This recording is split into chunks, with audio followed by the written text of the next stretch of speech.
between him and people like George W. Bush and Barack Obama, and maybe even to a certain degree Joe Biden, is they seem to come across as the proper people who, they have good families and, they follow the way that, you're supposed to do things. But I would maintain that whatever someone wants to point out wrong that Donald Trump ever did, they will not point out the massive evil that happened in the Bush administration, the Obama administration, and the Biden administration. And George W. Bush created the Patriot Act, which has taken away most of our civil rights. Barack Obama used it and abused our civil rights, even to the point of sending a drone out to kill an American citizen. I mean, just think about that. He was using military assets to kill American citizens. And then he stirred up racism in our country. And then Joe Biden, he began the censorship industrial complex, which Joe Biden put on steroids during his administration, and many other things he was doing, including through Merrick Garland, to undermine our justice system. Adam Schiff is such a liar. He's the front face of an evil that we need to extract in this country. Yep. Pencil neck, as Trump calls him. Yes, absolutely. All right, we're out of time. We'll be back tomorrow with another report. Go to theconservativecaucus.org, theconservativecaucus.org, and worldviewtube.com. Take care.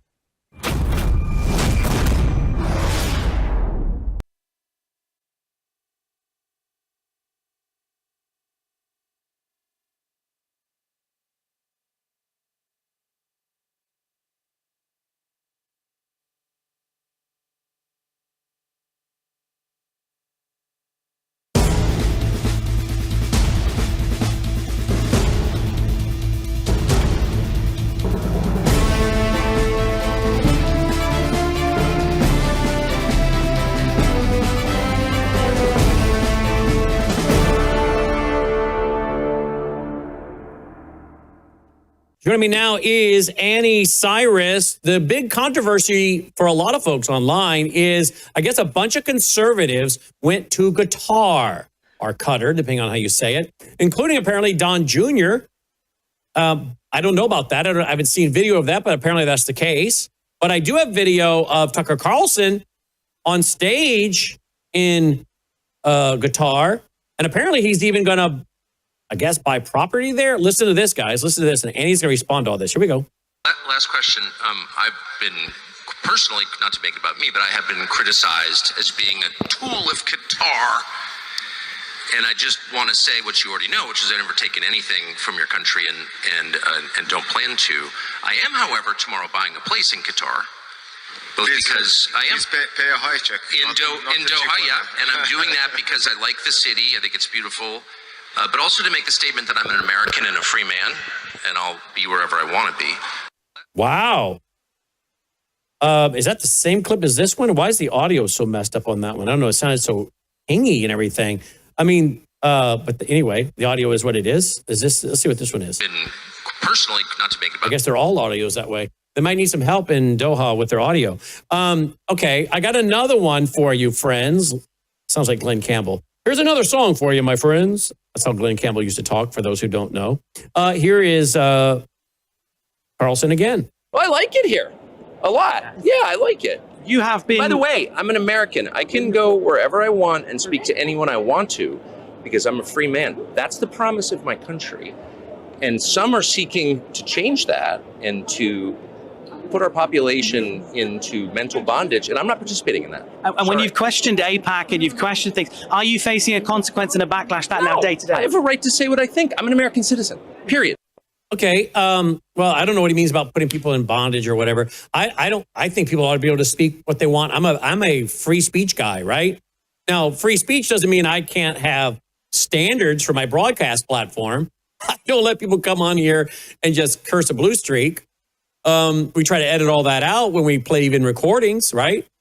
We don't want anti-Semitism being promoted on the platform. So broadcast standards for my broadcast network does not diminish that I want free speech. You can have, well, the government doesn't let people go on terrestrial radio and use certain words, right?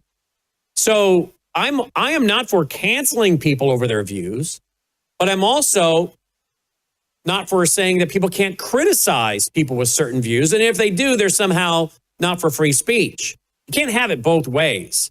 Now, so I don't know what Tucker's talking about, but why on earth would anyone want to own property or even spend time in Qatar? Here's another question. Did Tucker Carlson get paid to go over there? Most speakers of his caliber, I would think, have a pretty high honorarium, speaker's honorarium. So I would just simply ask, did you get paid? And if so, how much? I'm not saying you can't. You have the right to go somewhere and get paid. But curious to know, again, why are these people making trips to Qatar? We've got people out there that are obviously very upset about this, rightfully so. One of them, of course, is none other than Mark Levin. He's been talking about it a lot. He's very disturbed by it. And as a Jewish man, I can see why. And I don't agree with Mark Levin on everything. But this is really kind of troubling. And again, the president's son going over there and all the other reported business deals, very troubling.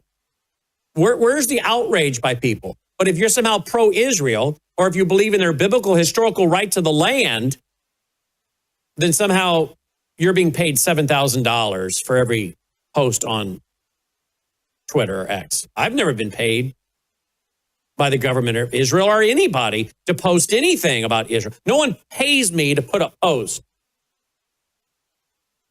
Our donors support us to put out truth, stories about everything related to Israel, the Middle East, stuff here in America, but no one specifically, I'll make it very clear, no specific group or individual or country ever has paid me and say, here's the money, now go promote Israel. Or no, never.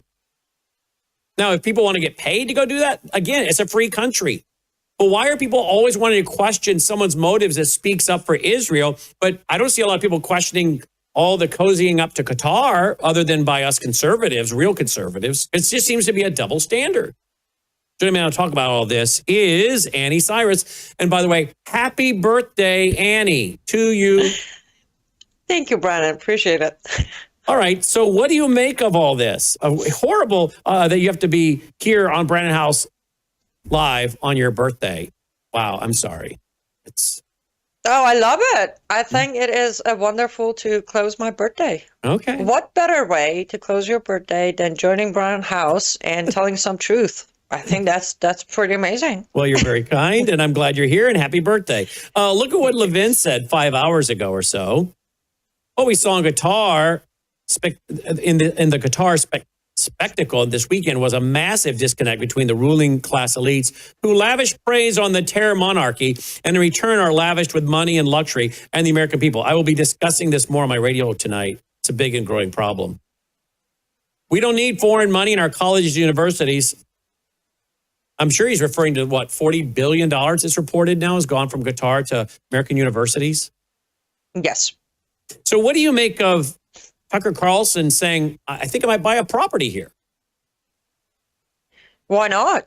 I mean, if I had his money and I was in Qatar and I was him, I would do the same thing. Remember, when you take American dollar with you to any of these countries like Qatar, Kuwait, Saudi Arabia, Iran, Pakistan, Afghanistan, Syria, any of them, I mean, the currency difference, you're a millionaire in those countries, even in Qatar.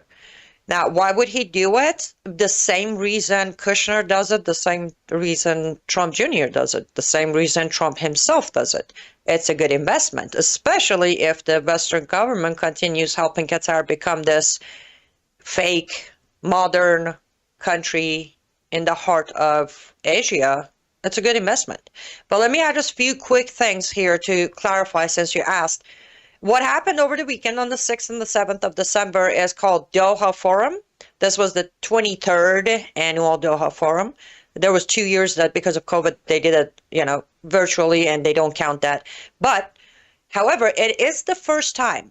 This is the first time that Tucker Carlson was invited, not as one of the keynote speakers. The list of keynote speakers that I called was Hillary Clinton, Bill Gates, Trump Jr., Tucker Carlson was invited for the specific portion of the second day of Doha Forum known as Doha Conversation, when a very well-known host or interviewer is invited to sit on a stage and do a one-on-one interview with one of the heads of Qatar. In Tucker's case, he sat there and did a one-on-one interview. The man you showed on a screen is Qatar's prime minister. So this conversation thing is when they bring someone who's willing to play the card and play the propaganda and ask all the right questions from the foreign minister, prime minister, anybody to push the propaganda of Qatar as this beautiful, modern, very westernized country. That's what Tucker did. He wasn't a keynote speaker. He didn't get up there by himself, have a monologue to talk about things. No, he sat there with a series of questions to ask of the prime minister to make Qatar look like our strongest ally. I think that is an important point to make. Did you ever think that MAGA or America First would find us here? Yes, I did. Years ago, you thought? I knew we will be here, not this quickly, but I knew we we're going to be here around, I want to say July of 2024, where I started hearing the narrative in the campaign speeches by Trump switching tone toward one side versus other. I said this on your show before. One of the three reasons I did not vote for Trump in 2024 was exactly this, when I started hearing his change of tone towards certain countries such as Qatar, such as Saudi Arabia, and on and on. No, I don't think you've ever, unless I just didn't hear it, I don't think you've ever said on the air that you didn't vote for Trump. So I'm hearing that for the first time, that I think. It might be the first time on your show. I've said it on air before, but probably it was on my other shows. But yes. People are going to know, well, did you vote for Harris? No, I voted for myself. I wrote my own name down. Okay, good. Good, okay. Every time there's an option of choosing between what I consider factually and by faith between two evil, I put the third lesser evil, which is myself. Okay, all right, good. Let's see, what else? What? But can I address his? Well, would you feel safe living in Qatar? I mean, someone like me or you going to Qatar, wouldn't we be at great risk? Well, I wouldn't be like, I would immediately, like at the airport, I would be picked up and next morning, privately somewhere killed and buried. You would probably be on the same list. I'm sorry to say that, but because of your openly and publicly activities and reporting and having rest of the coffers like me and Sharam and Hediye and Yosama on, you're probably on the same kill list. But even as a normal, just some random American Christian going to Qatar is not, I mean, we have had reports, Brannon, American tourists or a European tourist going missing. Qatar won't admit. Iran admits when they arrest them and frame them for spying or being, Zionist. Qatar won't admit to it, but we had plenty of Western people, especially white Christian male, going missing from Qatar. Now, do you think— But if you are on their payroll, if you are pushing their propaganda, if you think their country is beautiful and you're willing to invest in their countries, you're safe, you're fine. They'll probably send some bodyguards with you around too. Now, you mentioned kill list. Do you think there is a kill list with you, me, Usama, Sharam, and others on it? Yeah. No, I don't think. I know for a fact there's a kill list. Remember my phone call from FBI in 2021 and then 2023? Right. Now, I know you're on one, but do you think Usama, myself, and others are on it with different groups or countries? Yes, I do. I do. Because remember, mid-2023, when the plot against Masih Ali-Nejad came out, our own government announced that the hit list is getting boosted up to any journalist, any voice that is talking against their narrative. That includes Qatar, Saudi Arabia, Iran was in there, Taliban was in there. Back then, Pakistan was in there, but somehow we faded that away because we were going to make a deal with Pakistan. But yes, our own government stated that with all the list, all the information, all the data they found, after the investigation into Masih Alinejad, specifically IRGC hit list and the remaining list I just mentioned, they have found not just Iranian dissidents or ex-Muslims, but any voice out there that is opposing and exposing any narrative set by the media of the other countries. So based on that knowledge, I said yes. When do you think will they at some point start acting on these lists? Well, I would say yes. They have already acted on the list on some of the names. Like, remember when I called you, they haven't started acting on your kill list, but they have started on kill the foundation list. Remember the defunding of his foundation. So the acting has started. However, if we don't get gag order by our own government, is where they're going to have to definitely start, acting on their own.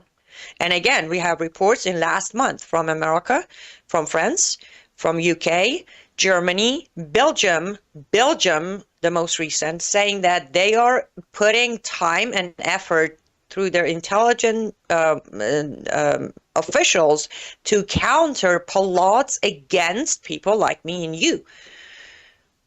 It is heavy. We haven't faced it. Well, aside my, 17 moves around the country, we haven't faced a gun yet. But officially, our governments are literally chasing after those who are coming to act on the list. If you're asking me when they're gonna send, armies to our doors, that all depends on when we be picked up by our own. Remember, you talked about it on your 2 days Share-a-thon end of the year program, that we are all concerned with when FBI is going to knock at our doors. If they do that, then the Islamists don't have to do it. But if they don't, if FBI doesn't come pick us up, or if the government doesn't put gag order on us, or platforms don't remove us, then yes, their own soldiers are going to have to finish the job. And what would the administration have to say should a kill list be acted on? And it points back to some of these Islamic states. Are they going to say, are they going to try to say that it was just a cuckoo guy or cuckoo? Because did we just hear the guy in front of the White House from Afghanistan? He just went cuckoo.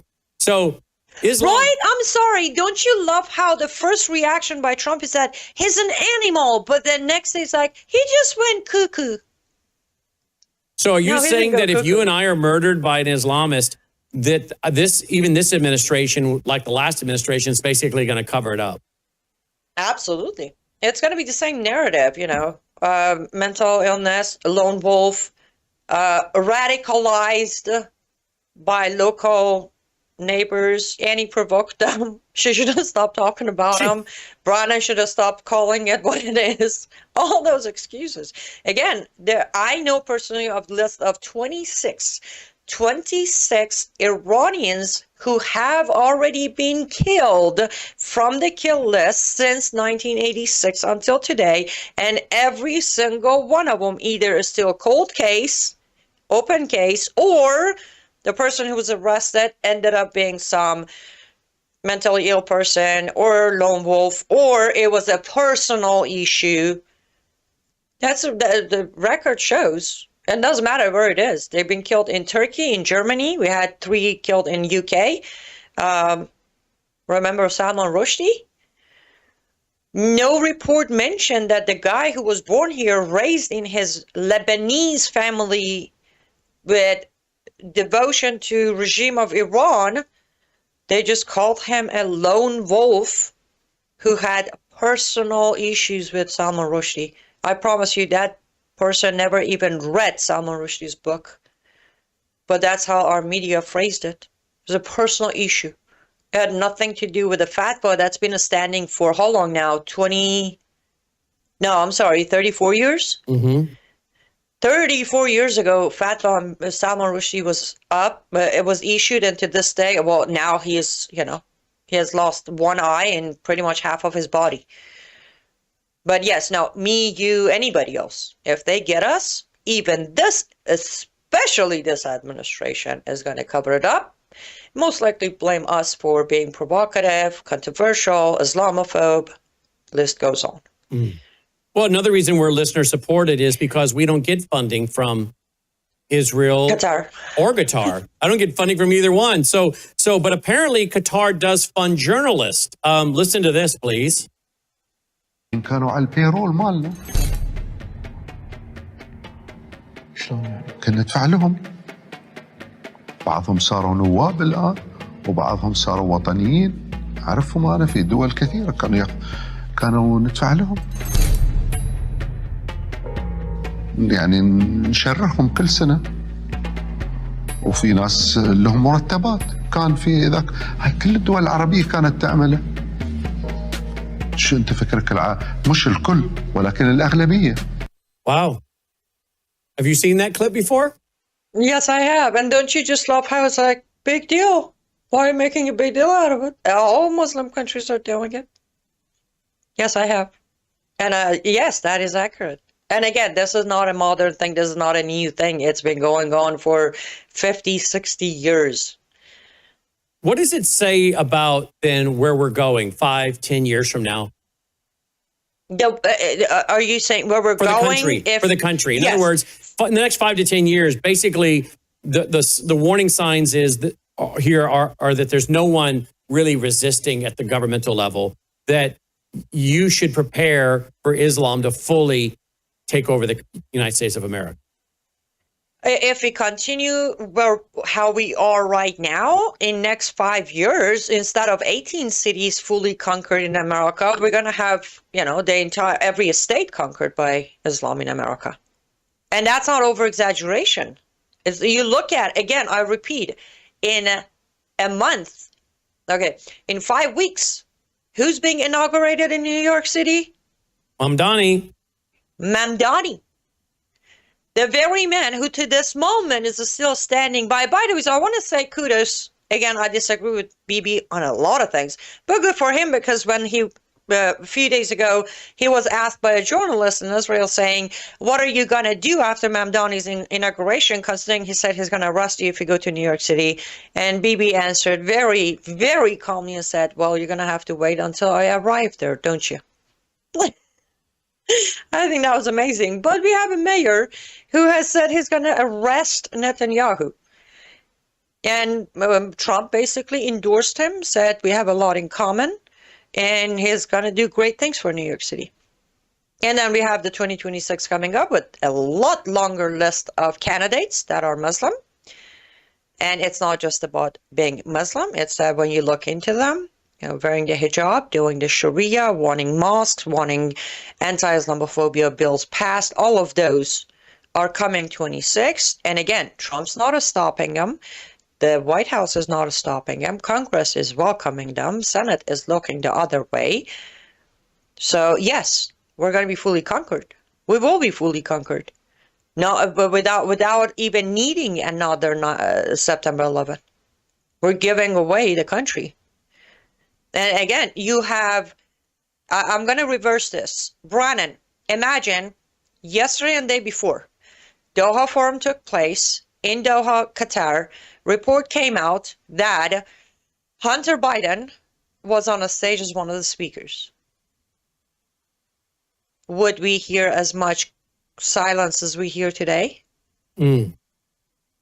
Every single person with a microphone and a webcam would be screaming on top of their lungs that Biden should be impeached and Hunter should be arrested and this is treason. They're bringing foreign influence into the country. But if the last name has some sort of Trump, this is 3D chess. Believe in the plan. There's a bigger picture. Yes, there is. The bigger picture is retirement for Trump family in Qatar while we all learn how to wear our hijab and grow our beard. That's the bigger plan. What Donald Trump, has he tweeted something? Let me just double check. Has he tweeted something? I read that he was tweeted something about Pam Bondi. I want to make sure it's true, because just because you see it on social media, folks, doesn't mean it's true. I thought I just saw something about him tweeting about Pam Bondi, but maybe that's old news. I don't know. I was about to say, a lot of time they dig things that was posted a while ago, and then, they reposted saying it was recent. Yeah. Just gets clicks. It looks like that was... No, is this new or old? Does anyone know? Pam, I've reviewed over 30 statements and posts saying it's essentially the same old story as last time. All talk, no action, nothing's being done. What about Comey, Adam, Shifty Schiff, Letitia? They're all guilty, but nothing's being done. Then we almost put in a Democrat-supported U.S. attorney in Virginia with a really bad Republican past, a woke rhino who was never going to do his job. That's why two of the worst Democrat senators pushed him so hard. He even lied to the media and said he quit and that we had no case. No, I fired him, and there is a great case. And many lawyers and legal pundits say so. Lindsay Halligan is a really good lawyer and likes you a lot. We can't delay any longer. It's killing our reputation and credibility. They impeached me twice and indicted me 5 times over nothing. Justice must be served now. President DJT. Is that new? I'm Can you scroll a little bit more? Yeah, If you scroll a little bit more, there should be a date of. I'm seeing it for the first time. Is there a date? Normally at the bottom it shows you a date. Oh, it's somebody taking a screenshot from his Truth Social, posting it on X. That's why we don't see the date on the Truth Social post. But I'm seeing originally. it in several places right now. Yeah, I have not seen this before either. But here's my question. I mean, as I roll through, I'm seeing multiple people posting this, so it must be new. And I guess the reason I'm bringing it up is why does the president of the United States have to wait on his attorney general? Isn't he the top law enforcement official in the country? Can't he sign arrest warrants? Can't he use insurrection acts? Can't he sign executive orders? I mean, why is he sitting around waiting on why can't he just fire his attorney general then and hire an attorney general that will do what he wants if this is such a problem to him? Great question. I add another question to your questions. Why is he even posting about this publicly? Like, what am I supposed to do about it, President Trump? You're writing to Pam Bundy and you're posting it on your Truth Social? Like, pick up the phone, call Pam Bundy and say, hey, if you didn't get it done, I'll fire you. When I say the problem with, one of the... By the way, I'm now seeing this from November 14th. So maybe this is from November 14th. Now I'm seeing one from September 20th. So apparently this has been out here a while. I don't know why I'm just now seeing it, but it still goes to the point. Why it's the same point. It's this, and it has to do with the same thing with what's going on with all these Islamic countries. The buck stops at his desk. Yes. Yes, that's the thing. He needs to stop. Like, okay, I get it. He's all Hollywood. He loves the script and the lighting and the cameras and the powder and the microphone. I get it. But if he would concentrate more on getting things done rather than having this person and that person in Washington, say the El Shara and Mamdani and Crown Prince and Erdogan in White House and having cameras there for him to show off, we would actually have results. I'm done saying, well, he just got in. It's been almost a year. And when from Islamization point of view, when I look at it, Brannon, not only he didn't reverse anything, he actually boosted their movement. Just the 4 people I just named that he had at the White House is plenty credit and credibility for Islamists to continue infiltrating, continue getting money. Actually, earlier today on my show, I said we cannot clean house as long as each administration has their own favorite country of the Gulf money. Wow. All right. What other news do you know tonight, Annie, before we let you go so you can enjoy somewhat a little portion of your birthday evening? Well, a Substack I put out earlier today, and I took my whole show to talk about it, is let's not take our eyes off of Africa. Mm-hmm. A very small country. When I posted, a lot of people are like, I've never even heard of this country, called Benin. It's in Africa. It's very tiny. It's like 12 to 14 million population. However, 2 days ago, there was a military coup that was successfully implemented in Benin. So keep your eyes on it, because first of all, it's going to become the front for Islamist jihadists in Africa. Also, we're going to get flooded by Benin asylum seekers now, because it's going to be war zone, just like it was in Sudan, Nigeria, Niger, and the rest of African countries. Our government's not going to talk about it. Most Americans don't even know this country exists. But this might be the next flood or next gate for Islamists to find their way from Africa to America. That has been the main focus of my day. Again, one of those things that I had my eyes in this country since 23. I was waiting for it to happen. It happened. And I understand most American media are not going to talk about it. Not because they don't want to. I don't think they're even aware of what's happening there. Most people don't pay attention. But it is something we should pay attention, because that will be another funneling jihadists under name of asylum seekers into our country. Let's see. Let me ask. Oh, and I'm sorry. I just remembered. I have not been on your show since the end of Friday, but Islamic Republic of Iran's Supreme Leader did finally come out and issue a statement about possibility of Netanyahu coming to America, getting a green light from Trump to resume or continue the 12 days war. He actually made a statement, and not word by word, but his statement was, we will fight, we will die, we will not give up. And this time we are ready, so are our allies. Well, I do have some good news. Governor Ron DeSantis. Yeah, look at this. Governor Ron DeSantis. This is tonight.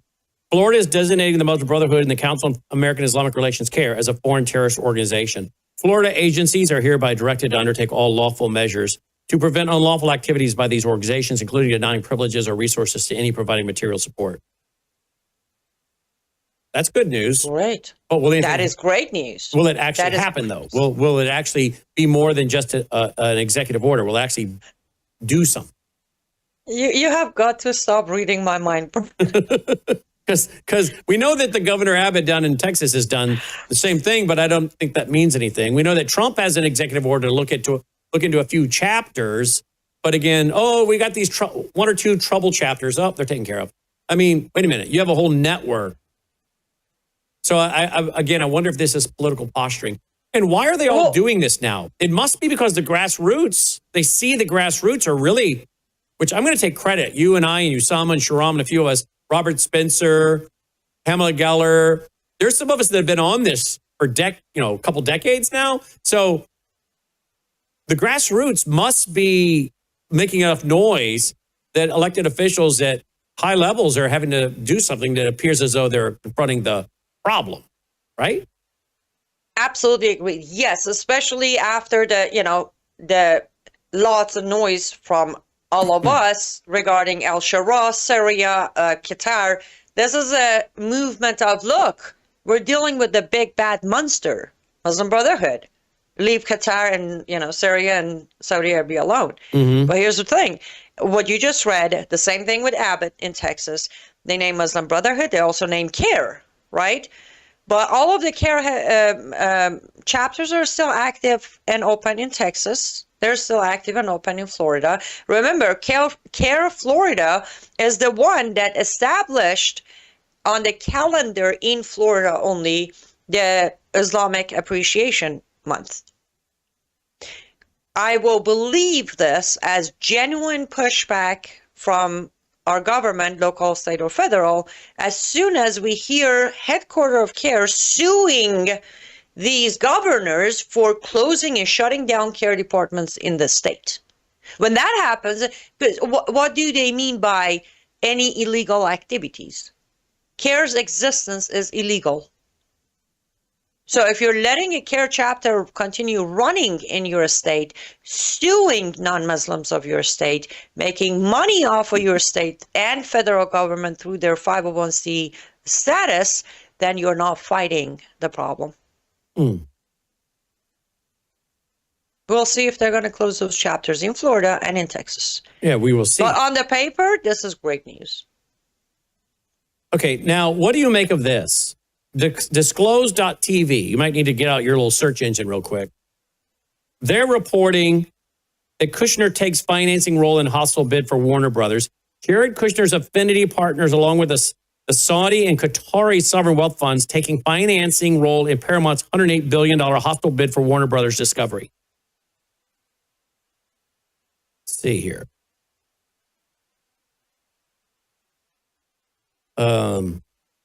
Remember, I reported on Thursday or Friday that Netflix is to purchase Warner Brothers for $83 billion. Right. I think this is the follow-up on that, because when I followed up, they haven't closed on the deal because it was mentioned that there is a second bidder coming in. So the $83 billion agreement, or pre-agreement, was paused because I'm guessing this is where the hostile bidder is coming in. For $102 billion, is that what it was? Okay, and by the way, about $20 billion over. It's coming in as Kushner role in bid for Warner Brothers raises ethical questions, experts say. And this is Reuters. So this is, again, a mainstream, quote, mainstream. Jared Kushner's financing role in Paramount's $108 billion bid for Warner Brothers Discovery injects Trump family interest into one of the biggest media battles in years, raising concerns of whether the president's influence could tip the scales. Paramount Skydance on Monday launched a hostile bid for Warner Brothers Discovery in a last-ditch effort to outbid Netflix and create a media powerhouse. Now look at this. Paramount said its offer includes financing from Kushner's investment firm Affinity Partners, along with financing from the Saudi and Qatari sovereign wealth funds and Lamad Holding Company owned by Abu Dhabi. Trump told reporters on Monday that he's not spoken with Kushner about the Warner Brothers Discovery. Okay. If this is successful, are you saying that Saudi and Qatari funds will start influencing this Paramount and Netflix programming? Absolutely. Just like they influenced Fox News. How did we get here with Fox News? But doesn't Paramount and Netflix both have some programs out there that are pretty pro-Israel, pro-Jewish, let's expose the Islamic agenda? Don't they even have some pretty good films that talk about spies in Iran? I mean, I watched that one on the spy in Iran. Did you watch that one? She was an Israeli spy that went over into Iran. Did you watch that one? Yes, Tehran. Yes. It's called Tehran. I watched that. I think it was you that told me to watch it. Yes. Do you think you think Saudi Arabia and Qatar can allow those kind of programs to be funded and put on their platform if they end up being successful in this bid? Saudi Arabia will most certainly allow all of anti-Iran regime movies and shows to continue airing. Yes. Mm-hmm. But let's get a few things. Let's talk about Netflix for a second. Netflix is the opposition bidder against Kushner, Qatar, and Saudi Arabia. I have always said, though, a lot of conservatives tend to say, boycott Netflix. Netflix has stayed one of the most unbiased platforms I have ever followed. They do publish Obama's documentary. At the same time, they do air the Red Alert, which was about October 7th. Which everybody should see that. Everybody should watch that. Absolutely. So if Netflix does win the bid, which at this point I can definitely say they can't, because there is no way Netflix has the budget that Qatar and Saudi Arabia together can put in. No way. So consider that a loss from Netflix. Now, if Qatar and Saudi Arabia, through Kushner, take over Warner Brothers, then that's where all the anti-Iran regime things are going to stay. However, you're going to see even more American TV shows suddenly having the Muslim hijabi wearing police officer or the FBI agent or the detective coming in, becoming the hero, and more of them facing the horrible Islamophobia in America and how the Jews are oppressing the Muslims in America. That is the new type of series you're going to see. Every show is going to have a new character coming in. We've been seeing it, don't get me wrong, we've been seeing it for the last couple of years. You look at one of the most famous FBI shows called FBI, right? The main character is the Muslim guy who is always dealing with how America is radicalizing Muslim young kids and how everybody who's a terrorist is screaming Allahu Akbar misunderstood Islam. We have had those happening. NCIS Los Angeles suddenly went from fighting jihadists to having their best agent being this hijab very Muslim woman from Middle East. We've seen the trickle of it. But if they do win the bid, now how did we see the trickle? As I go through all of this, by the way, is in my book, if you don't mind me plugging it, though the book is not out yet.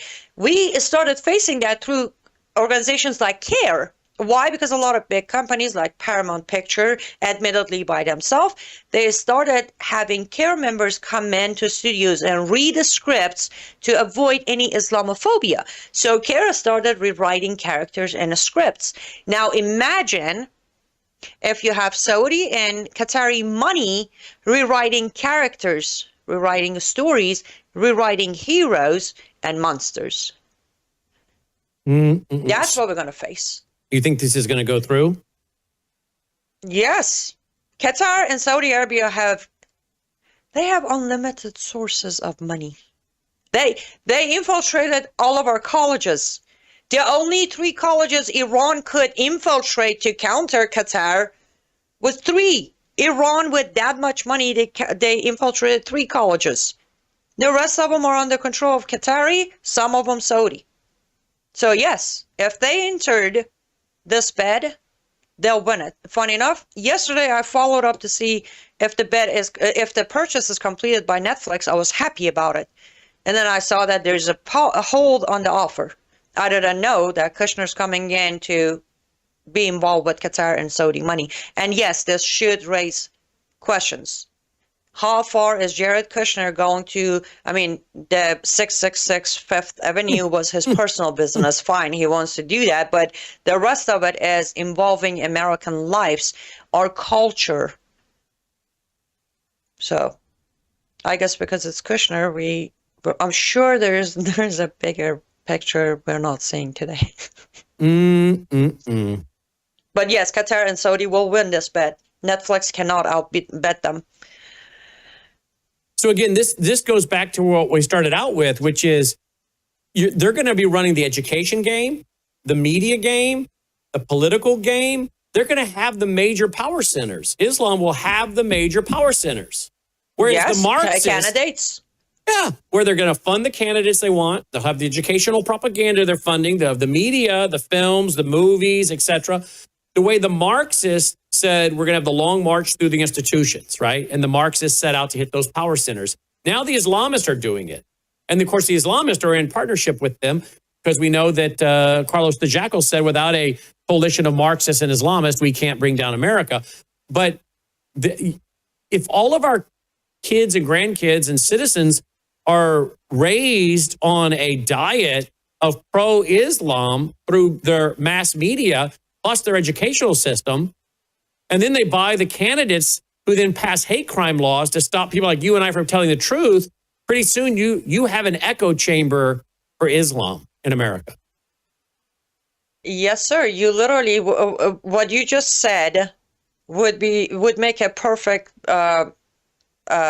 treatment of my book.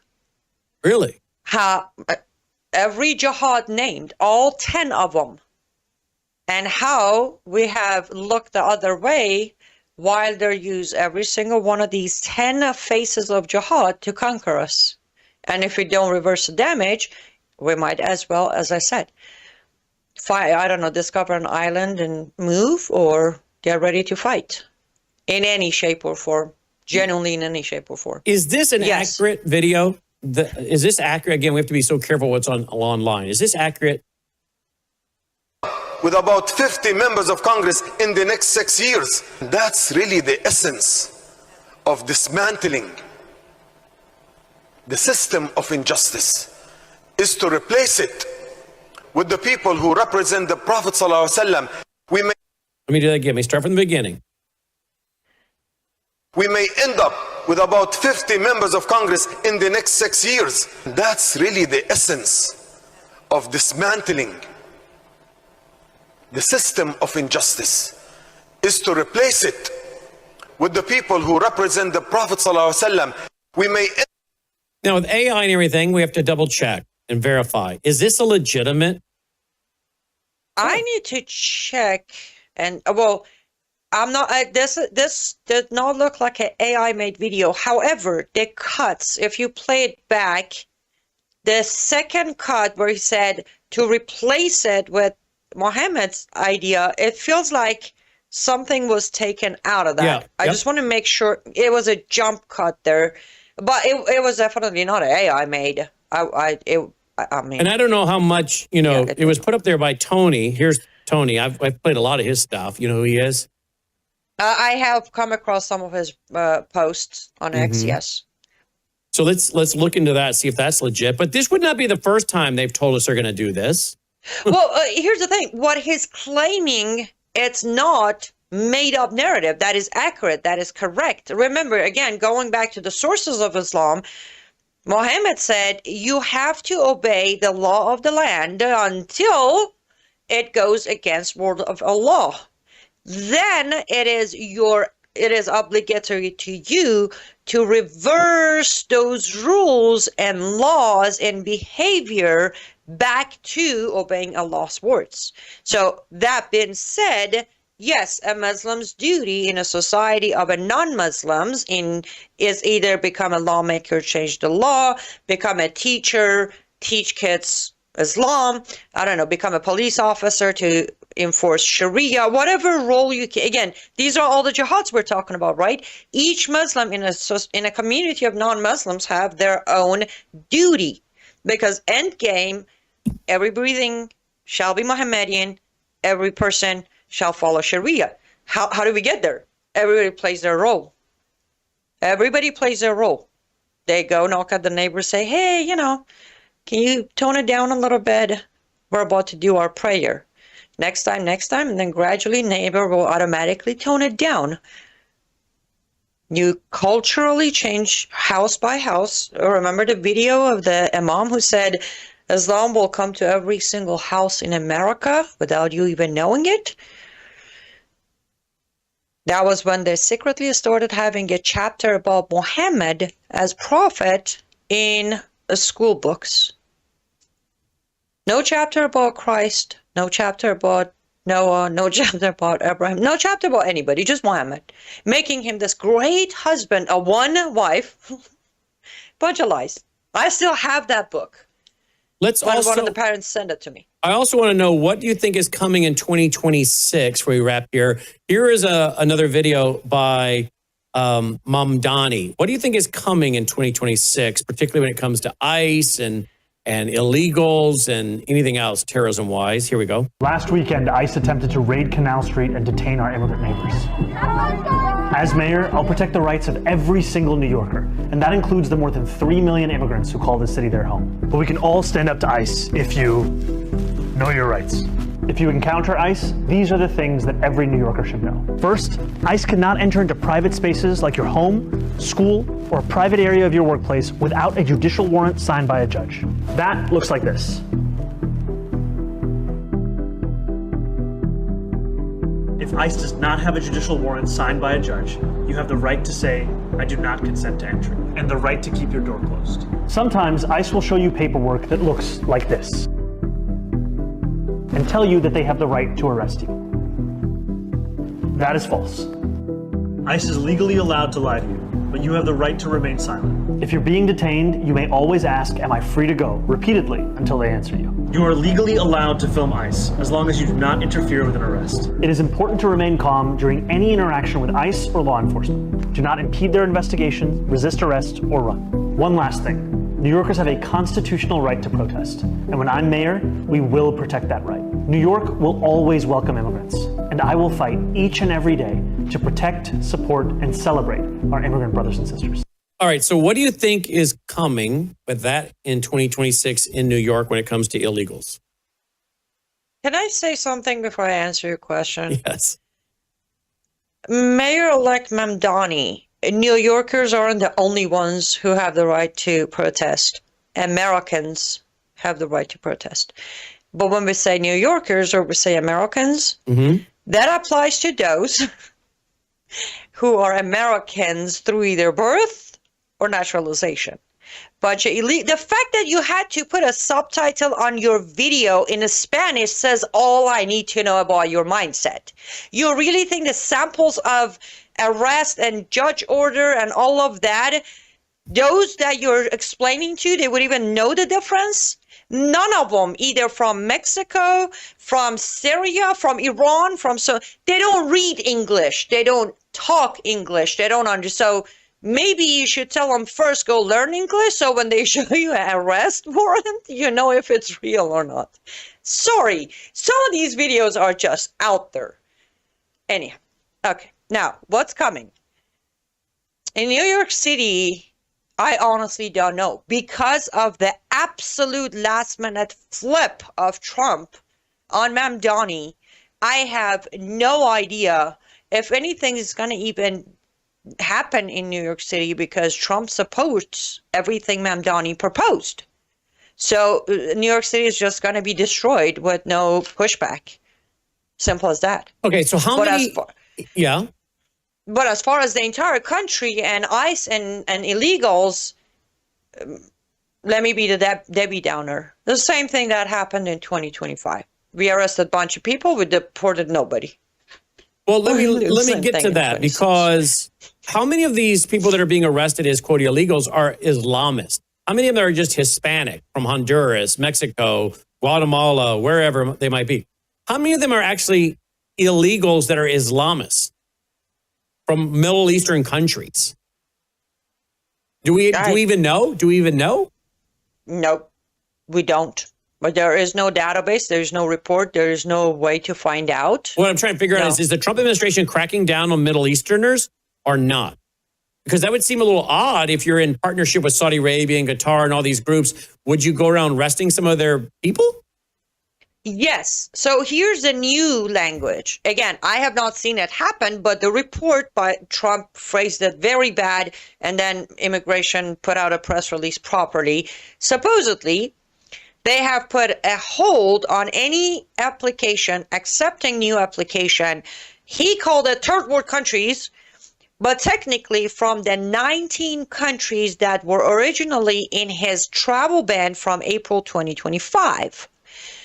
They are also reviewing every application in process, completed, or even as far as a green card received. They're reviewing all those cases from those 19 countries only. Now, Saudi Arabia or Qatar or Syria or Turkey, they're not in that list. So he's not touching his friends' people. He's touching, or immigration is reviewing, again, this is what they claimed. I have not seen proof. I have not seen a single person's case saying, oh, we found this person. I mean, I would have started with Ilhan Omar, right? Or Ilhan Omar's brother. Why don't we start there? Let's look at their application and find the fraud and then deport them both. I haven't heard any cases found, discovered. I know a lot. I said on my show, a lot of Iranians contacted me panicking. Are they going to deport me? I'm like, no.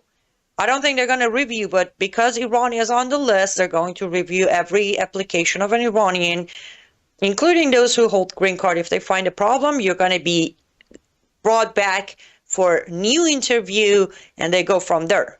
So again, another talk. And within that tough talk, his friends are not include the list of countries that are being monitored. It's not.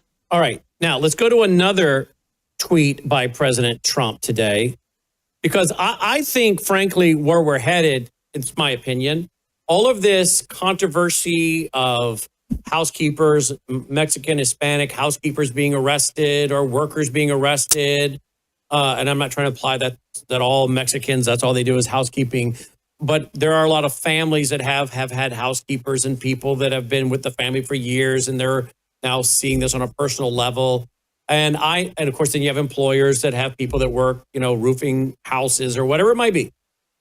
The point I'm trying to make is, I believe, in my opinion, what the globalists are doing here, whether Trump knows it or not, is this is a process in causing the Americans to see all of this and think, well, it is kind of sad that some of these people who've been here so long and have really obeyed the rules and not been in trouble and worked hard should be sent back. Then there's other Americans saying, I don't care, you're illegal, you got to go. It's created a division, right? And I'm wondering if the division is going to be used to say, well, we can stop all of that. We just have to have biometrics. Everybody needs to agree to biometrics, which is what I predicted in 2020. I said, you watch. they're going to use the biometrics for coming in and out, and they're going to create the scenario where the left has reasons to love it and the right has reasons to love it. Well, we don't want people double dipping now, do we? And getting on benefits they don't deserve. And so everyone will have something they argue and they'll agree to it. I think in part that's what this is doing. Because I talk to people who are not for all the criminal, illegal aliens being here, but then I talk to people like, yeah, but I just don't know how I feel about some of these other folks being rounded up that are, just came here to try to better their life. Look, I'm not going to, I think if you're illegal, you're illegal. Okay, this is a problem. But there are people that are struggling with this when it comes to the people that are nonviolent. That's just human nature, and some people are just more tenderhearted that way or whatever. But I think it's setting up a scenario to condition people to deal with the controversy to be removed. The cognitive dissonance, if you will, can all be removed by going to biometrics. Now, to go to biometrics, you have to have AI, powerful data centers, the whole centralization of power, which brings us to this, President Trump today. There must be only one rule book if we are going to continue to lead in AI.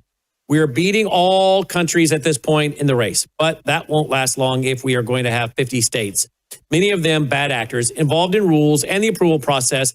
There can be no doubt about this. AI will be destroyed in its infancy. I will be doing a one rule executive order this week. You can't expect a company to get 50 approvals every time they want to do something. That will never work, end quote. Okay, we got to get Patrick Wood on about this. But here's the problem.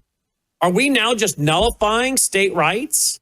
Are we now saying the powers, the 10th Amendment of the U.S. Constitution, the powers the federal government has or limited express, the unlisted powers belong to states and tractable people thereof, is now gone? Because if a state says, wait a minute, we don't want AI being used to do X, Y, and Z that can track, violate the privacy, infringe on the civil liberties, anything that has social credit scores. We don't want all of this to be set up in our state. Are you telling me now states won't have this? We're going to basically set up. I mean, can you imagine if Joe Biden tried this or Barack Obama tried this? Annie? If Obama or Biden did this, well, as you said, tried to do this, again, we would be here. It would be plastered everywhere in so many different angles. Dictator using their pen to force things, unconstitutional, going against 10th Amendment, they're selling us to robots. All of that would be on the table. But I actually saw this morning, and the very first thing that came to my mind was, I want to be very clear, I am not calling Trump a dictator. However, with this post and this decision, which clearly he's going to sign an executive order to make this happen, people need to come to realize that President Trump is becoming one of the most dangerous presidents to our Constitution, to our freedom, and to our liberties. It's one thing to use your pen to pardon innocent people who were persecuted by Biden, J6ers. It's even another thing if you want to use your pen to force your peace prize with FIFA. I just had to put that in there. It's a whole different thing when you are, you just said it, you are taking away the constitutional right given to states because you made a deal with the devil, also known as Palantir, and now you have to deliver. What's going to happen when an AI company decides that every school in the country should start using the AI buddy for students? Yeah. If states don't have the right to say no, because Trump executive order is giving federal approval to AI instead of a state, then every single child is going to be forced to use the AI buddy without their parents' supervision. Have we not suffered enough under federal involvement with our homeschoolings? Yeah, and what about social credit scores? If the states say we're not doing social credit scores, One reason that the Real ID Act, which was proposed, if I remember correctly, during the George W. Bush administration after 9/11, the Attorney General was Alberto Gonzales. And remember, they were pushing this since George W. Bush after 9/11, 2001. Here we are, December 2025, 24 years later, and they're trying to get the Real ID Act still done. They're trying to set up all kinds of reasons, to compel people to do it. Why is it taking 24 years? Well, I remember reporting why. Many states said this is an unfunded liability. We don't want to have our drivers, DMV, Department of Motor Vehicles, involved in doing all this. We don't want to be a part of this. It's an unfunded liability, too expensive, too labor intense. We're not doing. States rebelled. Go look it up. Yes. States rebelled. So tell me that there isn't a track record already of states rebelling against things related in this sphere. States are going to say, look, we don't want Real ID. Or we don't want social credit scores. We don't want, and name what it is. How are they going to protect their sovereignty and that of their people as a independent constitutional republic that we are to be as each sovereign state? Now, look, this was Joe Allen. He put out, there is no one standard, though. There is no one rule book. How do you preempt state laws with nothing? So he's saying, Mr. President, there is no one rule book. Where is it? Now, as you start scrolling through the responses here, it's not good for President Trump. And this is why, again, President Trump's numbers are collapsing. Why you have people like Mark Mitchell on here last week warning. He says, control the spread of unwarranted ideologies, ? That ain't just plain raw power and control.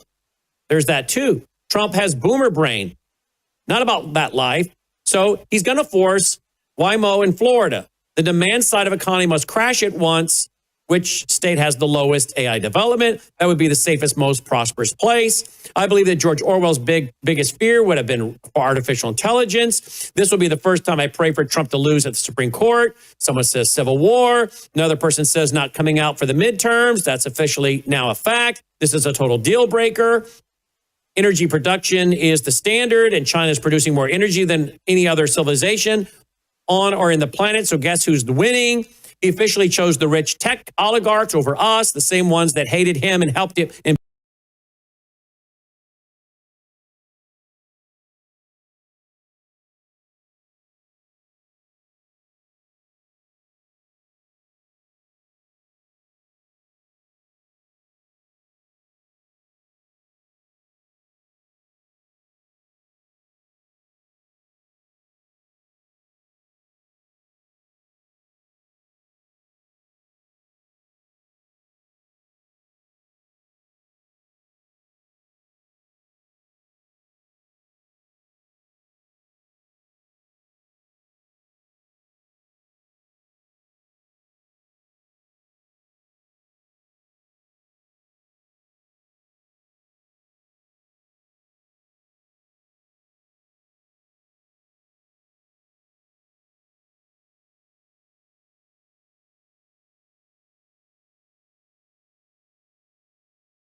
Tonight on the Worldview Report, more fraud uncovered by Somali refugees, and it's expanding beyond just Minnesota.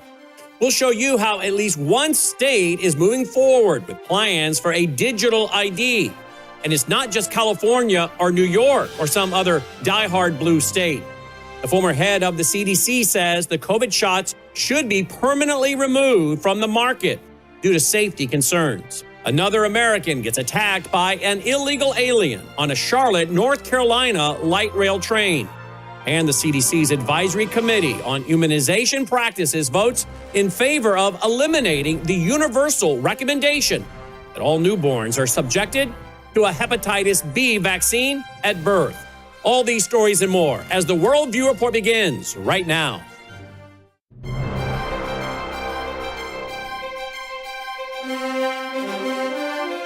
This is Worldview Report with host Brannon Howse. Whether it is news from the nation's capital or your state capital, from the classroom to the boardroom, from national security to national and local news that impacts you and your family, Worldview Report is your trusted source for vital and uncensored news.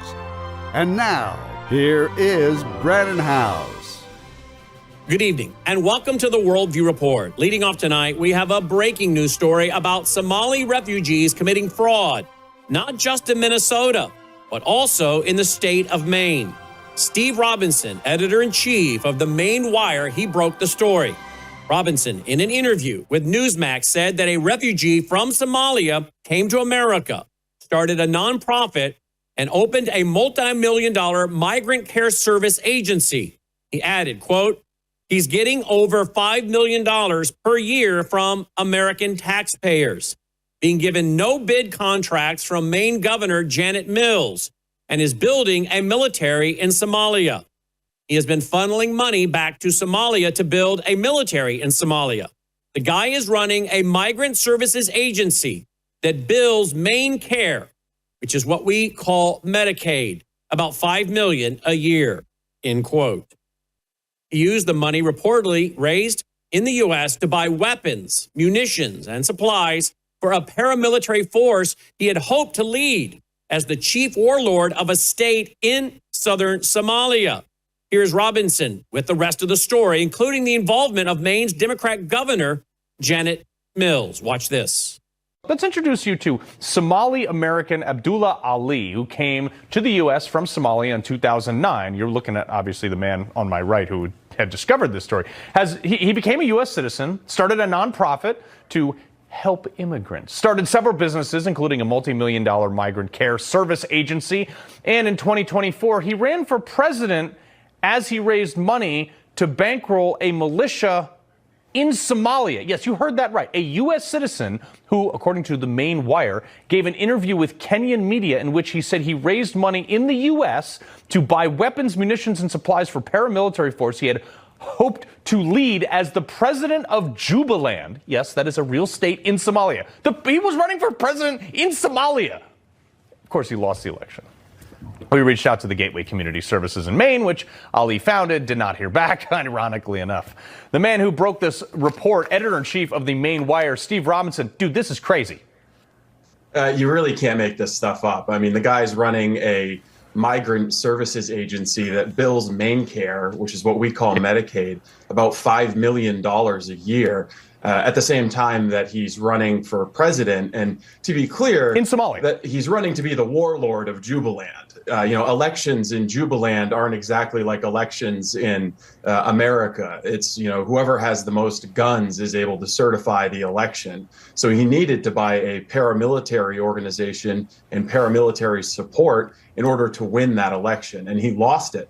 But at the very same time that he was in Jubaland and Kenya trying to become a warlord in southern Somalia, he was getting no-bid contracts from the administration of Governor Janet Mills, a Democrat who has been in cahoots with Gateway Community Services from the very beginning. So if there's one thing that I would implore your listeners to understand, it's in Minnesota and in Maine, it's not just the Somali diaspora that has come over here and decided to engage in this criminal behavior.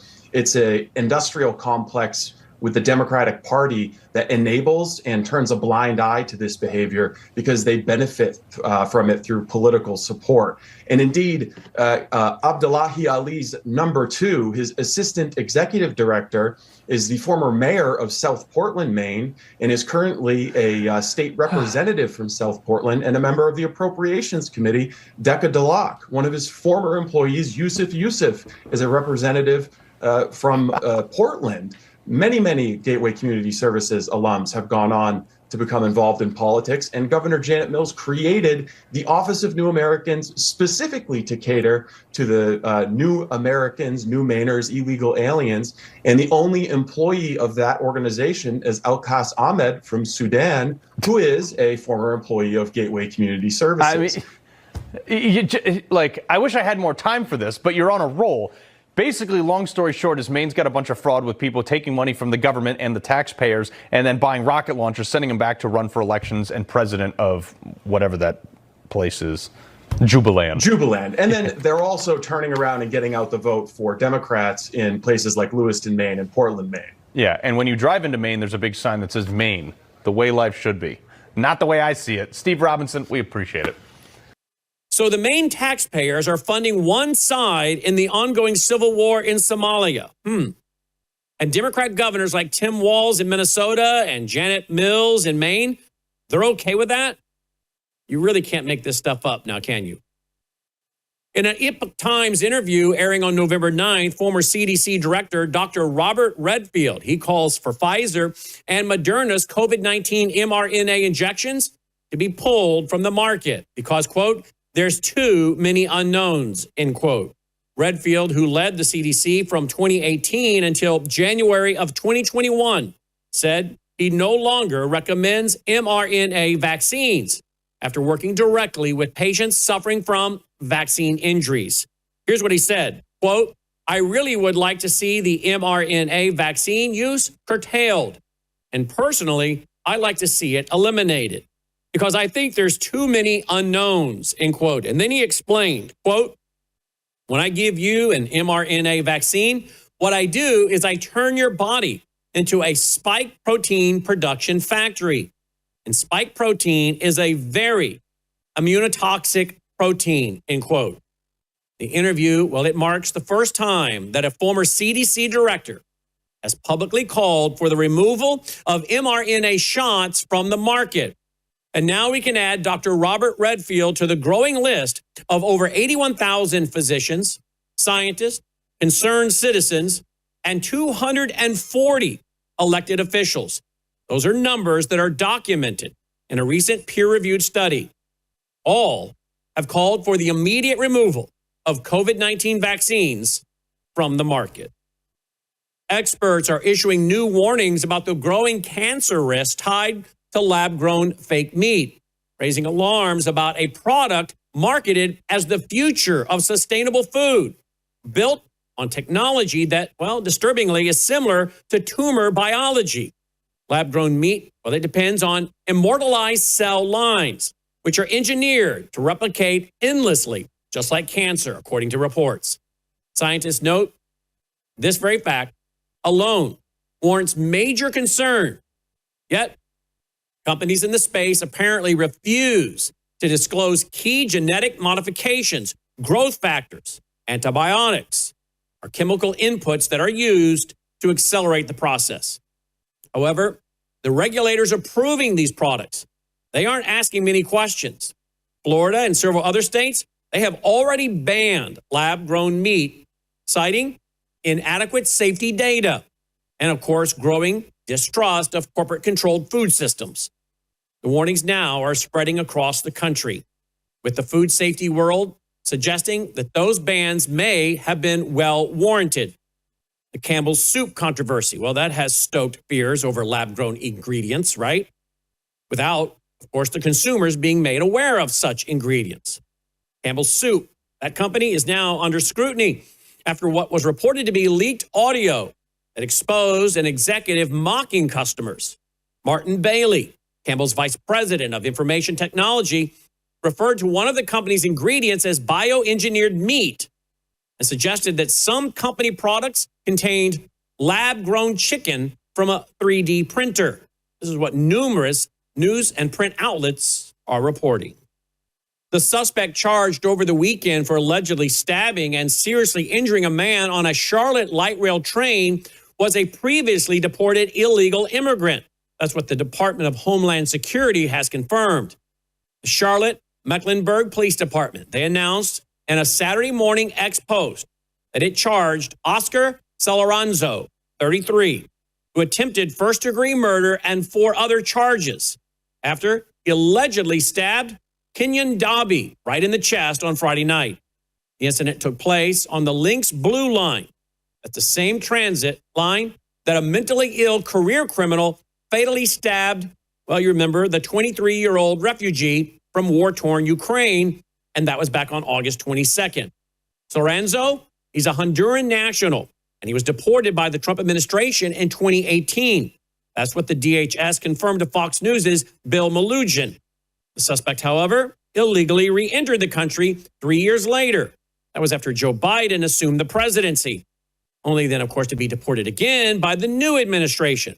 He illegally re-entered the U.S. once again at an unspecified time, according to Malugin. Celeranzo was previously arrested in the U.S. on several charges, including aggravated battery with a deadly weapon. We'll be right back after this short break. Do you appreciate all the free programming we produce here at Worldview Tube? Well, if you do, we need your partnership now. If you're already supporting us, thank you. If you're not, would you please consider doing so? We have to have a big November and December end of the year giving. Please go here right now to this website, worldviewfoundation.com. Worldviewfoundation.com. You can give through credit card. You can